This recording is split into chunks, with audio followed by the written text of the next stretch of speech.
Today, we are diving into one of the most contested topics of religion ever. It is a book known as the Talmud. People call it satanic, anti-Christian. It's not just one book. It's filled with thousands of pages spread across multiple volumes, and every single page is packed with arguments from all sorts of different timelines. And you might be looking at more than 100 different works composed by hundreds of different authors over a period of over 1,800 years. Reading the Talmud can feel chaotic because it's trying to capture the back and forth real-time academic debates. It's full of strange terms that require cultural context and deep references to other texts and arguments that bounce around in different directions. Over centuries, Jewish scholars wrote hundreds of commentaries to explain what is going on. So, what is the Talmud?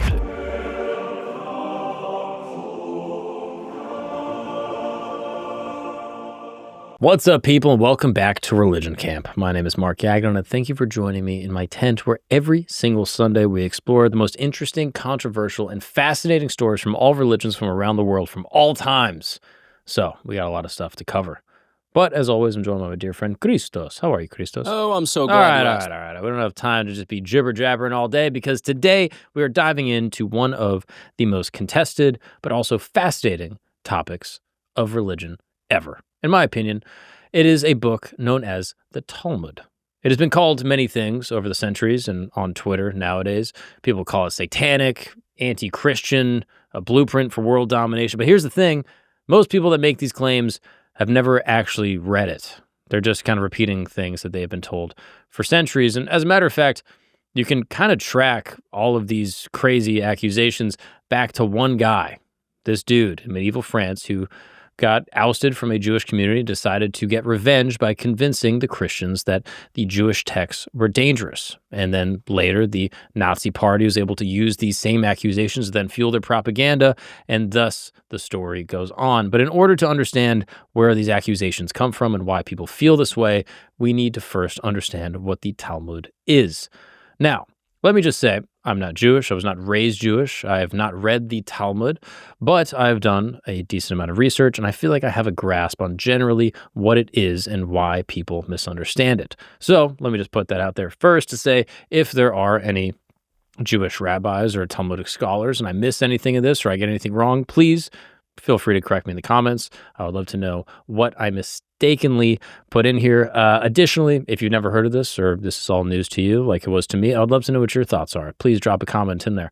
Again, Religion Camp is a place where I explore the most interesting details of all religions because I think life is better with belief. You know, I just try to understand people, and I think the best way to do that is to do it through the lens of their culture, of their food, of where they're from, and the God that they worship, and this is no different. And so I think to understand, ancient Jews, many religious Jews nowadays, understanding generally what the Talmud is a pretty helpful thing to know. So, the Talmud, a lot of us have heard of it. Most of us, almost certainly all of us, definitely have not read it. And if you have read it, congrats, you're in the 0.001% of the population that read the whole thing. And if you read it, I don't even know if you read it in the original language, you know what I mean? It's originally Hebrew and Aramaic. And the text itself looks pretty confusing, and that's because it's filled with thousands of pages spread across multiple volumes, and every single page is packed with arguments from potentially dozens of different scholars from all sorts of different timelines in this super packed debate that goes back, potentially even 1,800 years. And these debates, cover everything from how to properly wash your hands before eating to whether or not you can tear toilet paper on the Sabbath. So, what is the Talmud? It is made up of 63 tractates containing 523 chapters and roughly 2 million words spread across multiple volumes. But it's not just the size of this text that's so overwhelming. It's how every single page looks. From the outside, the Talmud might look like, a book. You start from the beginning, go to the end. But when you actually open it up, each page is almost like a complicated diagram, more than just like a normal book. And the main discussion is typically at the center, surrounded by layers of commentary and cross-reference and additional notes that have been added over centuries and centuries from different rabbis and Talmudic scholars. It's basically like, and I hope this isn't blasphemous, like a hard copy of Twitter, or X. It's like, okay, here's the discussion. First thing. And then it's this person's response, and then this person's response, and then this person's response to that response, and then this person's response, all the way down. And I think that's what a lot of people miss about the Talmud, is that they'll find specific little lines that they're like, oh, look at this, the Jews believe this. And you're like, okay, no, this is just like a thought experiment that a rabbi might have put out in the year 500 that he was responding, and then someone disagreed with him, and then no conclusion was ever found. So I think that's an important little footnote. It's kind of like the rabbi group chat over 1,800 years that the Jews, typically Jewish scholars, would study. And for the most part, most Jews generally were not just given the Talmud when they were 8 years old, like, all right, read it, Typically, this was something that was preserved in yeshivas, that was, built within the context of Judaism. You already had to have a basic understanding of what the Torah is and what the Hebrew Bible is before you even got into the Torah or into the Talmud. And then typically people that were reading and studying the Talmud would dedicate their lives to it, and they were Talmudic scholars that were at the top of these rabbinical schools and, yeshiva, things like that.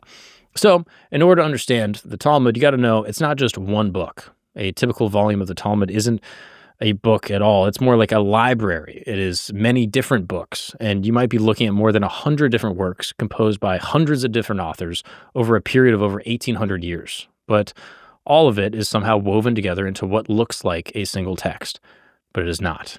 And to understand how this all came together, you need to go back to the very beginning of Jewish legal tradition. So when Moses received the Torah at Mount Sinai, according to Jewish belief, he received two things: the written law that became the 5 books of Moses, and an oral tradition that explained how to actually apply those written laws to real life. Think about it this way. The Torah might be like, hey, remember to keep the Sabbath holy. All right. What does that mean? And what if, what constitutes work? Like, okay, you can't work on the Sabbath. Is it work to go take my kid to like band practice? Like, that's kind of work. Is it work to like garden? Is that working? What if there's an emergency? What if I have a job and I'm a surgeon and there's a brain surgeon? I have to go in and I have to do this. What do you do? And so this oral law was kind of like a user manual for the written law, passed down from teacher to student in an unbroken chain that stretches back centuries. And this oral tradition worked pretty well for a while. These Jewish communities were relatively small and concentrated, and sort of master teachers would take on students, and then those students would memorize not just the conclusions, but also the reasoning behind every legal decision of how the law would be upheld. Again, to understand this law, you have to look at, how the Jews have done things for thousands of years. Even, Muslims, Christians to a certain extent, these ancient laws of how, even in the Bible, okay, you sacrifice a goat this way, they were extremely specific. Like, if you grew up Christian, you probably remember, the Israelites wandering around and they had to build the Ark of the Covenant. And it was extremely specific how you built it. So if God gives you laws, they're extremely specific. And in order to uphold the law, you got to go through a lot of philosophical work to understand how do you actually do it. So they would pass this on from generation to generation, and the whole system was built on human memory and personal relationships.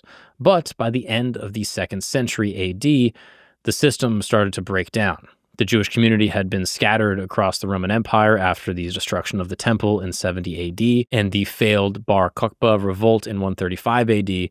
And so teachers were dying in persecutions and communities were being displaced. And there was a danger that these centuries of legal traditions would just be lost. But around the year 200 AD, Rabbi Judah the Prince, also known as Rabbi Judah Hanasi, enters the picture. He was the head of the Sanhedrin in Palestine and arguably the most influential Jewish leader of his generation. Judah realized that the oral law had to be written down, even though this went against centuries of tradition that insisted that these traditions should remain as oral teaching. So what Judah created was the Mishna, from the Hebrew word meaning to repeat or to study. And this was the first officially transcribed record of Torah law. He took centuries of oral legal traditions and organized them into 6 major orders: agricultural law, laws about appointed times, which is like holidays and Sabbaths, and Jews, you got a lot of holidays, so you need to have a whole section on that.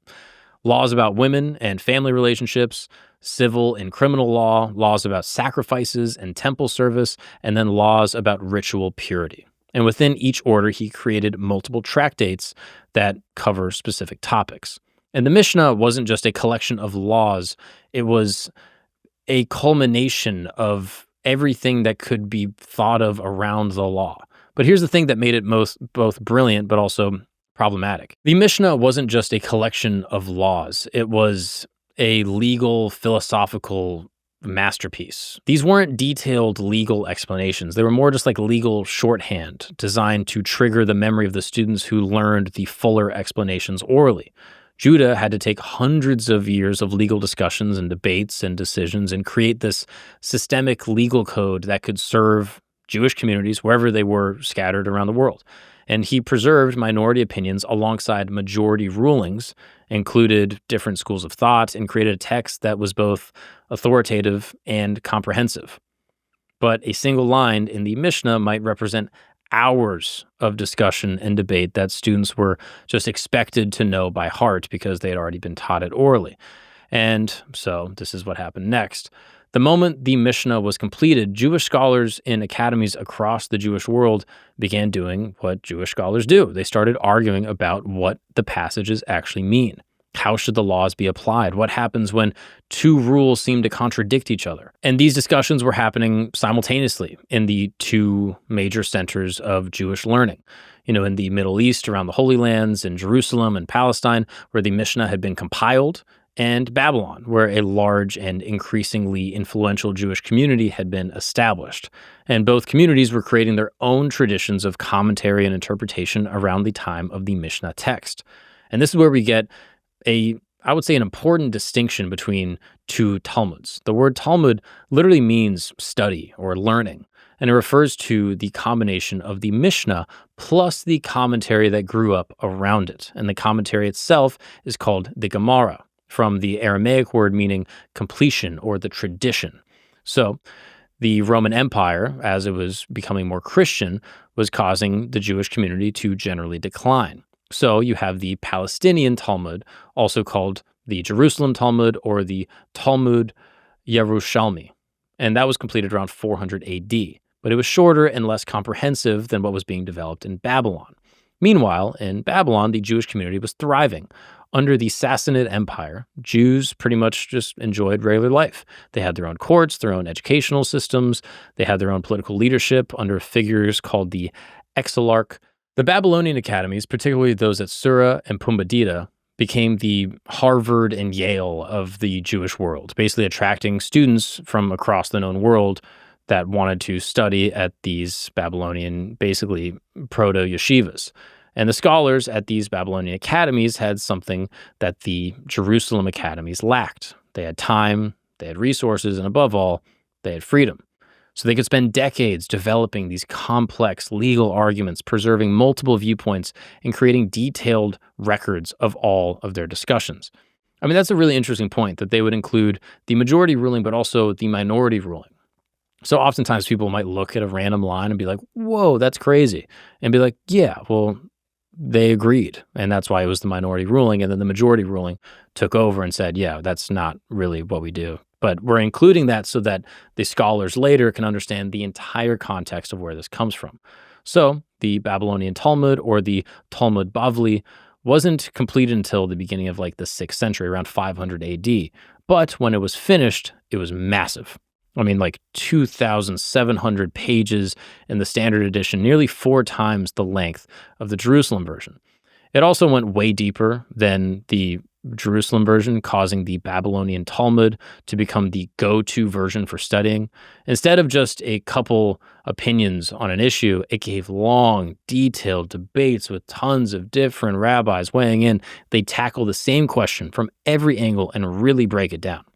And this process of creating the Gemara was unlike anything that had been attempted in Jewish literature. Basically, a master teacher would sit with a group of students and begin discussing a particular passage from the Mishnah. Someone would ask a question, someone else would disagree, a third person would bring up a related case that they had heard about, and the discussion would branch off in all these different directions, then circle back on the original question, then split off again. And the students weren't just passive listeners. They were expected to jump in and challenge the teacher and challenge each other and bring up counter arguments. And what made this system extraordinary was that everything was memorized. Students would sit in these discussions, absorb not just the conclusions, but the entire process of the reasoning, and really understand philosophically how these people in the past came to this conclusion. And then they would carry on with them that knowledge when they went to establish their own academies. They'd remember not just what the rabbi kind of said, but exactly how he said it, who disagreed with him, why they disagreed, what the counterarguments were, and how the discussion evolved. And then this goes on for generations. A student at the academy in Sura would travel to Pembedita and shared the discussion from his home base, and the rabbis would correspond with each other, and they would send questions and then have a detailed response. And slowly, this massive network of legal reasoning and debate was building up, all held in the collective memory of these Jewish communities.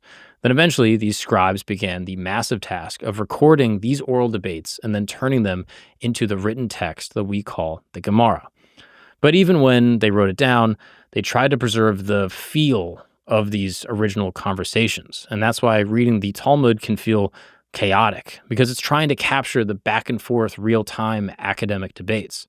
So studying the Talmud isn't just like reading a book where it opens and you have the characters and then you have the conflict and then you have the resolution. It's full of like strange terms that require cultural context and deep references to other texts and arguments that bounce around in different directions. And so without training or some type of oversight, it's basically impossible to follow. And that's why over centuries, Jewish scholars wrote hundreds of commentaries to explain what is going on. And the most important of these came from an 11th century rabbi named Rashi. His explanations were so clear and essential that they were printed right next to the Talmudic text on basically every page.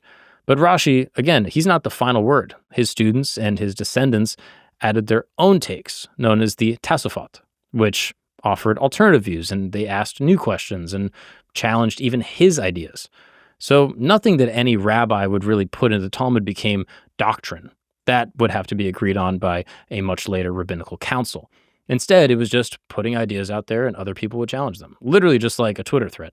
So eventually, even more tools were added, cross-references and side notes and additional debates, and it got so layered that it basically became, just this paper version of the internet. You could jump between arguments and follow threads across centuries and see how ideas would evolve across centuries. And this complexity, although brilliant, also has a downside. If you don't know how to read it, then like I said, you misunderstand it. So outsiders might quote a wild-sounding opinion and assume that this is Jewish law and this is what Jews believe, when really it was just like a side comment on a longer debate. Like they would take this like this crazy scenario, like a hypothetical, and they would kind of use it in the teaching and assume that Jews were doing that in real life. You can imagine like a hypothetical where you're trying to understand like, philosophical law, and you're like, okay, like, how come, should we eat animals? Like, you could imagine if you were in a philosophy class, you'd be like, oh, yes, no. And then let's say someone was like, oh, well, can you have sex with animals? How come you can eat them, but you can't have sex with them? And it's like, okay, well, you're bringing up a philosophical point. But now imagine someone came and was like, hey, Mark, you said in this class that you think you should have sex with animals. I'm like, whoa. I was bringing up a hypothetical to illustrate a different point, and that got written into this book that now people think that me and my whole family believes. You can see how the confusion shows up. The language also doesn't help either. The Mishna was in Hebrew, but the rest, the Gemara, was mostly in like old school Babylonian Aramaic, and it was loaded with like abbreviations and like insider slang that, you had to like know about to even understand. And the topics were all over the place. Like there was no real order, right? Like one page might talk about sunrise prayers and the next about fraud in business and the next whether God created the world in the spring or the fall. There's legal stuff and spiritual stuff and ethical stuff, farming, medicine.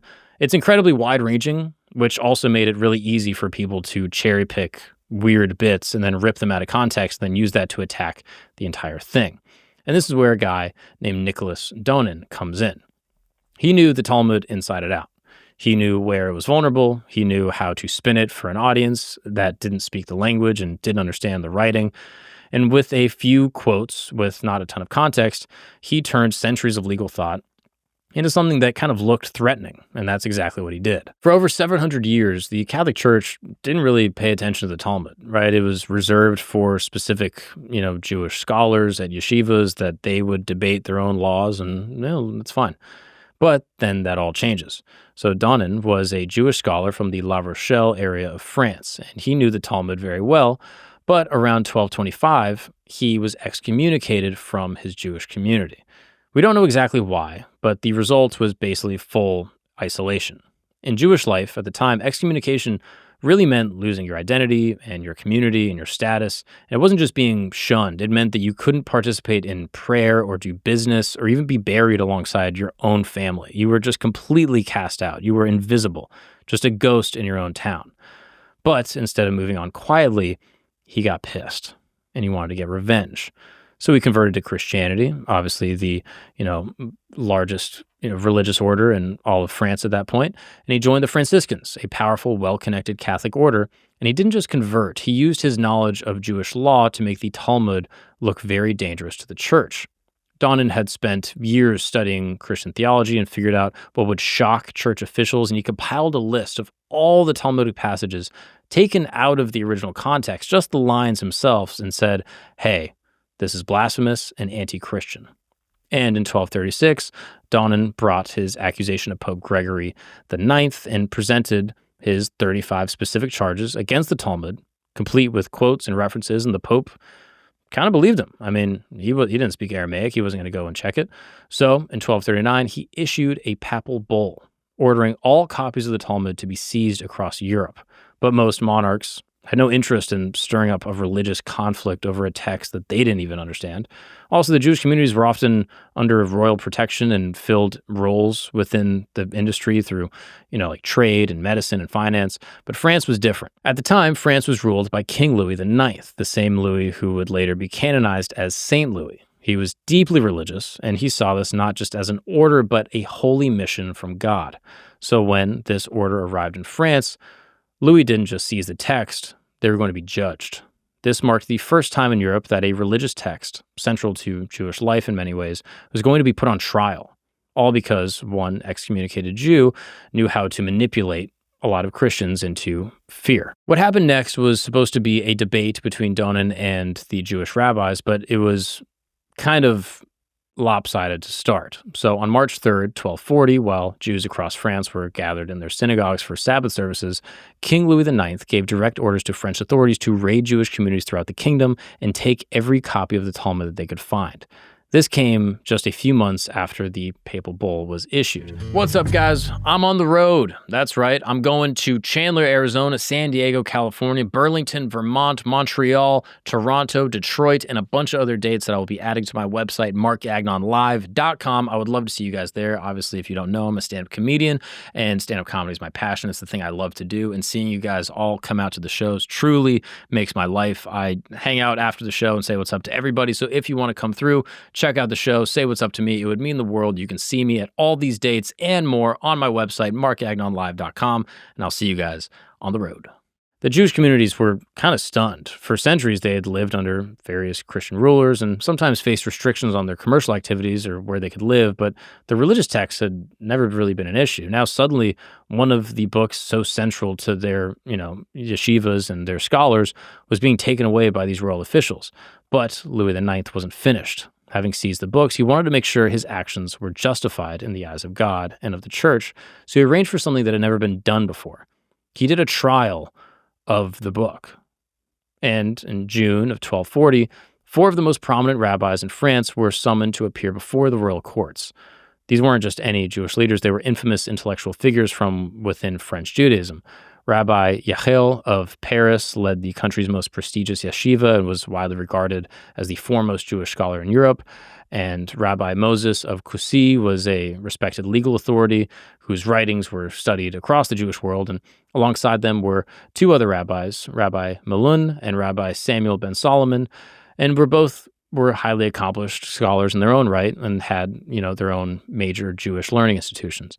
And these 4 men received a royal summons. They likely thought they were going to be called to have a theological debate or something, because debates between Jewish and Christian scholars weren't unheard of. They had happened before, sometimes even in friendly circumstance, where both sides kind of just wanted to understand each other's positions. But when they walked in on June 25th, 1240, this was very different. The setting was kind of intimidating. This wasn't a quiet debate at a university or a scholarly exchange at a library. It was a royal court in France under the eye of King Louis himself. Seated beside him was his mother, Queen Blanche of Castile, one of the most powerful women in Europe. And surrounding them were some of the highest-ranking Christian figures in the country, the archbishop, the bishops of Guillaume d'Avignon of Paris, and Dominican and Franciscan inquisitors, and the chancellor of the University of Paris. This is a spectacle. So, on the Christian side, you have Nicholas Donin now wearing the brown robes of the Franciscan friar with his, prepared accusations and his intimate knowledge of how to make the Jewish text sound crazy. And then you have these four rabbis that kind of just walked into this assembly, essentially functioning as a defense for their entire literary tradition. But the rules of the trial made the defense really, really difficult from the get-go. First, the rabbis were forbidden from questioning any core Christian doctrine. They can't challenge the divinity of Jesus, they can't dispute Mary's virgin birth, and they couldn't dispute, the fundamental premises of Christianity. And this meant that when Donin presented passages that he claimed insulted Christ, the rabbis couldn't point out that these passages were written by people who just didn't believe Jesus was divine, and therefore they weren't intentionally blaspheming. So, you can imagine if you're having a religious debate, if one person's just like, yeah, I believe Jesus is God, and another person's like, I don't. But if you say I don't, it's blasphemy. It doesn't really seem like a debate. And again, I'm Catholic. I grew up Catholic my whole life. I'm someone that believes, Jesus is divine. But, if I'm going to have a debate with someone, I can understand why they would have a different position. Every other religion on earth, I get why they would be like, yeah, I just don't believe that. Second, the entire framework of the trial assumed that the Talmud was on equal footing with Christian scripture, which is another big confluence that is not true. The Christian authority treated rabbinical discussions as if they were official Jewish doctrine, equivalent to like the Gospels. But again, that's not how the Talmud works. The rabbis couldn't explain that many of the passages Donin was quoting represented arguments and different viewpoints, sometimes minority viewpoints, that had been preserved for academic completeness, not because they were like mainstream Jewish dogma. And third, the language barrier was like a nightmare. The trial was conducted in French and Latin, but most of the Talmudic passages in question were in Aramaic, using specialized legal terminology. So even when the rabbis tried to explain the context or the original meaning, they were working through translations and shorthand and slang that often missed a lot of crucial nuance. And Donin came in prepared for all of this. He had spent over a decade preparing for this moment, and he unleashed his 35 accusations with surgical precision. But of all his weapons, none was more devastating than his accusation about passages mentioning Yeshu being punished in the afterlife, specifically that Yeshu was boiling in hot excrement. Basically, he was in shit in hell. And to Christian authorities in that courtroom, this seemed like smoking evidence that the Jews had been mocking Jesus Christ. That's who Yeshu was. And they're mocking him, and they've been mocking him for centuries. And Donin presented these passages as if they were deliberate blasphemies of Jesus. And what made these accusations so harsh was that Donin knew exactly what he was doing. He understood that Yeshu was actually a common Jewish name, shortened form of Yeshua, which is a variant of Joshua. And it was one of the most popular names of the period, but he also knew that Christians had no way to really verify this, and that the mere mention of someone named Yeshu being punished would be emotionally devastating to Christians. Even more cleverly, Donin was taking scattered references of various people named Yeshu from different times and different contexts, weaving them together to create this narrative. Many of these references describe people who lived long after Jesus of Nazareth was supposed to have died. Some even appeared in legal discussions where rabbis were using negative examples as teaching tools, not making historical claims about any specific individual. So, for example, in this case, you have a character named Yeshu who is basically going against the elders or the wise people, and they said, what's going to happen to him? And they said, oh, well, he's in hell. There's no specific mention that it's Jesus. Is it possible it's Jesus? I mean, sure, like if that's the interpretation. But the next rabbi says, okay, well, who is this person in context of these people? And there's some evidence to suggest that this is not Jesus of Nazareth. And again, this is fiercely debated still to this day. I'm not going to take a side here. I understand that the context is difficult, but the details didn't match what Christians knew about Jesus either. So the Talmudic Yeshu references, people with different numbers of disciples, different circumstances of death, different time periods.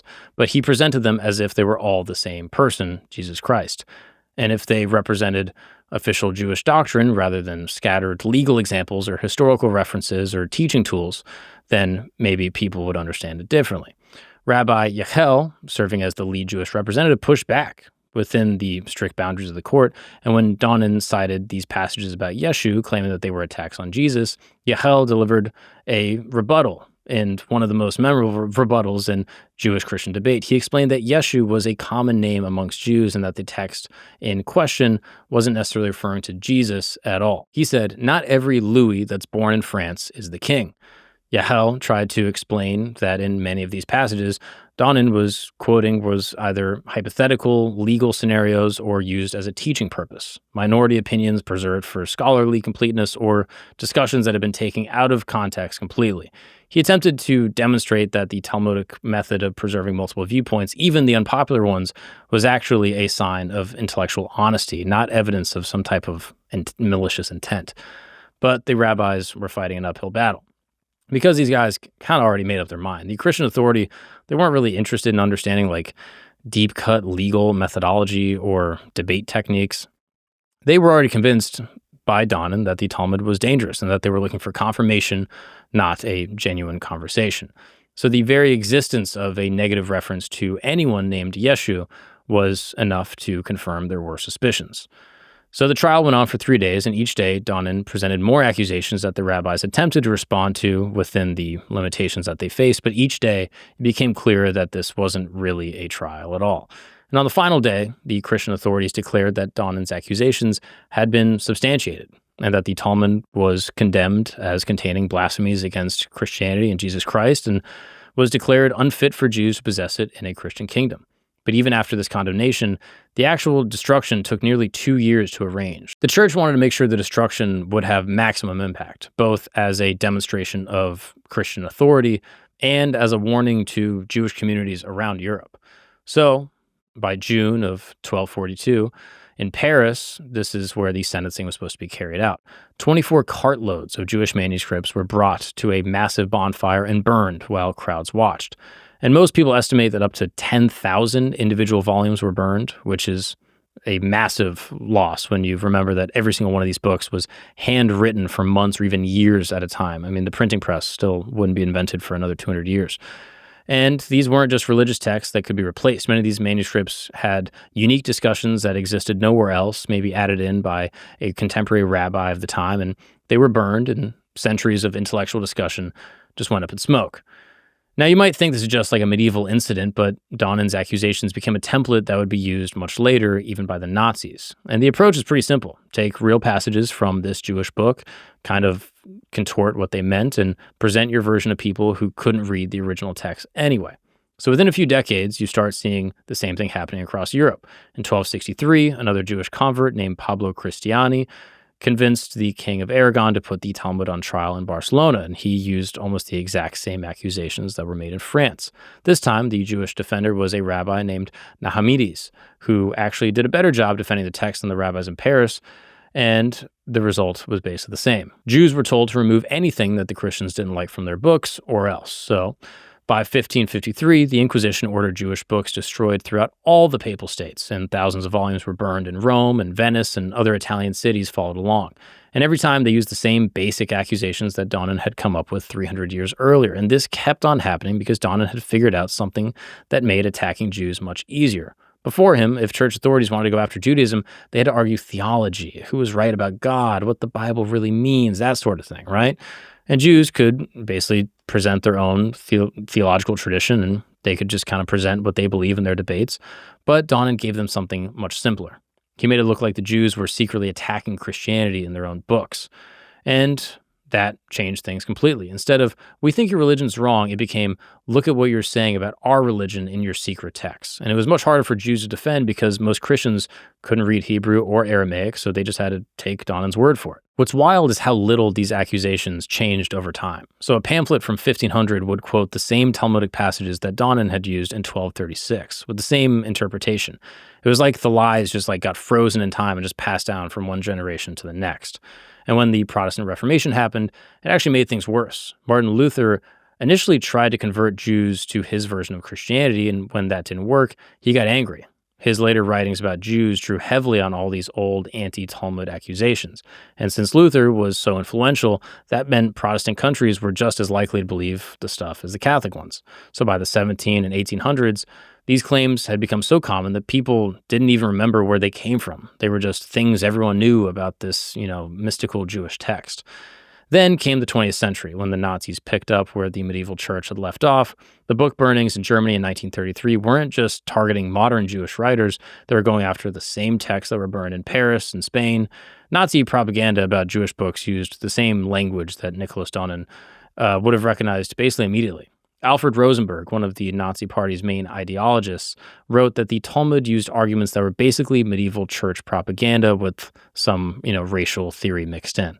So, cherry pick quote here, some out of context interpretation here, and some claim that these texts proved that Jews hated the non-Jews. And after Paris, studying the Talmud became dangerous. In many places across Europe, owning the books gets you fined, imprisoned, potentially killed, and Jewish scholars had to study secret and hide their books. And the great centers of Jewish learning that had existed in medieval Europe were destroyed or forced underground, and students who could have become great scholars instead just had to focus on only surviving and not letting anyone know what they were reading about. Essentially, centuries of intellectual development just lost because one guy intentionally miscommunicated what was inside the book. And what Nicholas Donin pulled off was remarkable in kind of a bad way, right? The most disturbing part is how he wasn't just making it up, he was taking real passages and changing what they meant. And that is why a lot of people today don't like the Talmud, right? That's how it was built, how it was understood, how it was misunderstood, and how it became the target of church accusations. I mean, to me, I would hear these random things on Twitter. It'd be like, the Talmud says this, so that means Jews believe that. And again, I'm a person that just kind of tries to view the best in all religions of the world, whether, Islam, Judaism, Christianity. I just say, hey, I know Muslims and they're pretty good people, and I know Jews and they're pretty good people, and I know Christians and they're pretty good people. And are there some bad ones? Sure. But the ones I know are pretty freaking awesome, And I have a lot of respect and admiration for, spiritual and religious people, regardless of the tradition. And so I try to just see the best. And anytime I see some crazy thing where it's like the Quran says this, and that's how you know Muslims are bad, or the Talmud says this, that's how you know Jews are bad. I'm like, all right, can I get an actual explanation? So I talked to some friends that had studied the Talmud, and I was like, what do you think of this? And they're like, yeah, it's a lot of stuff taken out of context. And so later editions of the Talmud actually have been published that remove some of these versions and some of these lines that have been taken out of context. They go, yeah, this isn't fundamental to our faith. It's not the Bible. It's not like the Gospels. It's just a thing that some rabbi put in there. So we'll just take it out. It's not a big deal.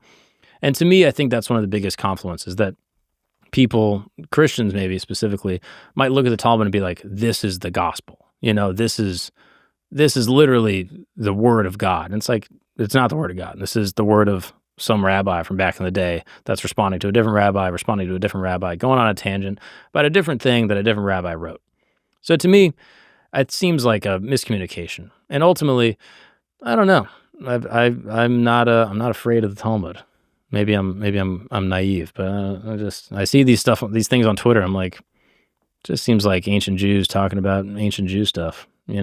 Again, I just try to see the best in people's religions and their faiths. And I know there's a lot of people that are like, no, but this is bad. I'm like, dude, I'm not the guy that's going to be here and trying to divide people. I want to bring people together regardless of what you believe, because at the end of the day, we're all human beings. And I think that, like I said before, life is better with belief. So all that to say, I don't know, what do you guys think? If you're a Talmudic scholar, is there anything that I missed? Any nuance in here that I left out?